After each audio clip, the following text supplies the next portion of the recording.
ಮಕ್ಕಳಿಗಾಗಿರ್ಬೋದು ಅಥವಾ ನಮಗೆ ಆಗಿರ್ಬೋದು, ಹೊರಗಡೆ ಅದು ಸಿಗುತ್ತೆ ಇದು ಸಿಗುತ್ತೆ ಅಂತ ಹೇಳಿ ಎಲ್ಲ ರೀತಿ ಪೌಡರ್ಗಳನ್ನು ತಂದು ಹಾಲೆಲ್ಲ ಹಾಕ್ಕೊಂಡು ಕುಡಿತೀವಲ್ವಾ.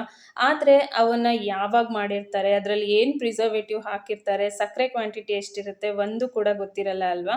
ಆದರೆ ಈ ರೀತಿ ಮನೆಯಲ್ಲೇ ನಮ್ಮ ಕಣ್ಮುಂದೆ ನಾವೇ ಮಾಡಿಕೊಂಡಾಗ ಅದ್ರ ಬಗ್ಗೆ ಯಾವ ಡೌಟು ಇರಲ್ಲ. ನಮ್ಮ ಆರೋಗ್ಯಕ್ಕೆ 100ಅಲ್ಲಿ 200% ಅದು ಒಳ್ಳೆಯದೇ ಆಗಿರುತ್ತೆ. ಇವತ್ತು ಅಂಥದ್ದೇ ಒಂದು ಪೌಡರ್ನ ನಾನು ಮನೆಯಲ್ಲಿ ಮಾಡಿ ತೋರಿಸ್ತಾ ಇದ್ದೀನಿ.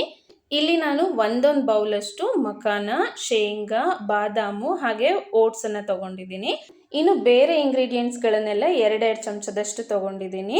ವಾಟರ್ ಮೆಲನ್ ಅಂದರೆ ಕಲ್ಲಂಗಡಿ ಹಣ್ಣಿನ ಬೀಜ 2 ಚಮಚ, ಪಂಪ್ಕಿನ್ ಸೀಡ್ಸ್ ಅಂದರೆ ಕುಂಬಳಕಾಯಿ ಬೀಜನ 2 ಚಮಚದಷ್ಟು, ಇನ್ನು ಸೂರ್ಯಕಾಂತಿ ಬೀಜ 2 ಚಮಚದಷ್ಟು, ಅಗಸೆ ಬೀಜ ಫ್ಲಕ್ಸ್ ಸೀಡ್ಸ್ ಅಂತ ಕರಿತೀವಲ್ವ ಅದನ್ನು 2 ಚಮಚ, ಹಾಗೆ ಸಬ್ಜಾ ಸೀಡ್ಸ್ ಇದು ಕೂಡ ಕಾಮಕಸ್ತೂರಿ ಬೀಜ ಅಂತ ಹೇಳ್ತಾರೆ, ಇದನ್ನು 2 ಚಮಚದಷ್ಟು ತೊಗೊಂಡಿದ್ದೀನಿ.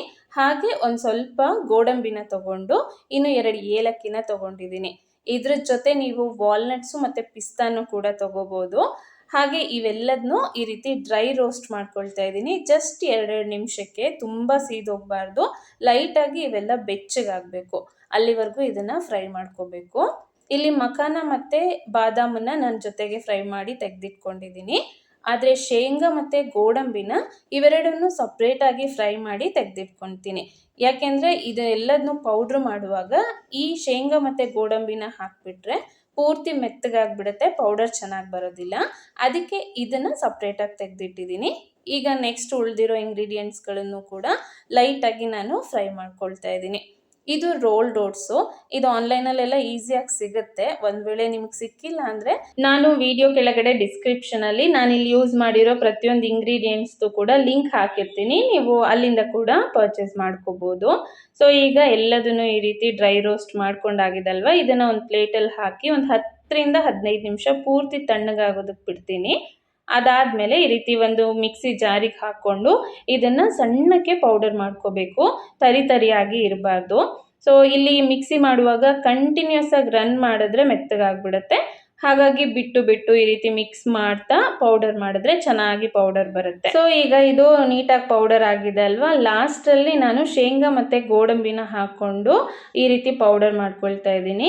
ನೀವಿಲ್ಲಿ ನೋಡ್ಬೋದು ನಾನು ಯಾವ ರೀತಿ ಅದನ್ನು ಜಸ್ಟ್ 1 ರೌಂಡ್ ಅಥವಾ 2 ರೌಂಡ್ ಮಿಕ್ಸಿಗೆ ಹಾಕಿದ್ಮೇಲೆ ಮತ್ತೆ ಅದನ್ನು ಮಿಕ್ಸ್ ಮಾಡಿ ಆಮೇಲೆ ರನ್ ಮಾಡ್ತಾ ಇದ್ದೀನಿ. ಈ ರೀತಿ ಮಾಡಿದಾಗ ಮೆತ್ತಗಾಗೋದಿಲ್ಲ. ಸೊ ಎಲ್ಲ ಆದಮೇಲೆ ಒಂದು ಸಾರಿ ಎಲ್ಲ ಪೌಡರ್ನು ಒಂದು ಸಲ ಹಾಕ್ಕೊಂಡು ಮತ್ತೆ ಮಿಕ್ಸಿ ಮಾಡಿದ್ರೆ ಚೆನ್ನಾಗಿ ಎಲ್ಲ ಕೂಡ ಮಿಕ್ಸ್ ಆಗುತ್ತೆ. ಅಥವಾ ನೀವು ಕೈಯಿಂದ ಕೂಡ ಚೆನ್ನಾಗಿ ಮಿಕ್ಸ್ ಮಾಡ್ಕೋಬೋದು. ಈ ರೀತಿ ರೆಡಿ ಆಗಿರೋಂಥ ಈ ಪೌಡರ್ನ ಒಂದು ಗ್ಲಾಸ್ ಜಾರಲ್ಲಿ ಅಥವಾ ಸ್ಟೀಲ್ ಬಾಕ್ಸಲ್ಲಿ ಹಾಕಿ ಸ್ಟೋರ್ ಮಾಡಿ ಇಡಿ. 3ರಿಂದ 4 ತಿಂಗಳವರೆಗೂ ಇದು ಏನೂ ಆಗೋದಿಲ್ಲ. ಫ್ರಿಜ್ಜಲ್ಲಿ ಇಟ್ಟರೆ ಇನ್ನೂ ಸ್ವಲ್ಪ ಜಾಸ್ತಿ ದಿನವೇ ಬರುತ್ತೆ. ಹಾಗೆ ಇದನ್ನು ಯೂಸ್ ಮಾಡೋದು ಹೇಗೆ ಅಂದರೆ 1 ಲೋಟ ಹಾಲಿಗೆ ಅಥವಾ ಗಂಜಿಗೆ 1 ಚಮಚದಷ್ಟು ಈ ಪೌಡರ್ನ ಹಾಕ್ಕೊಂಡು ದೊಡ್ಡವ್ರು ಕುಡಿಬೋದು. ಇನ್ನು ಚಿಕ್ಕ ಮಕ್ಕಳಿಗಾದರೆ ಹಾಲಿನ ಜೊತೆ ಅರ್ಧ ಚಮಚದಷ್ಟು ಹಾಕಿ ಕೊಡ್ಬೋದು. ಸೊ ಇದಿಷ್ಟು ಫ್ಯಾನ್ಸಿ ಹೆಲ್ತ್ ಪೌಡರ್ಗಿಂತ ಮನೆಯಲ್ಲೇ ಹೆಲ್ದಿಯಾಗಿ ಫ್ರೆಶ್ ಆಗಿ ಪ್ರಿಪೇರ್ ಮಾಡ್ಕೋಬೋದಂತ ಹೆಲ್ದಿ ಪೌಡರ್ ರೆಸಿಪಿ.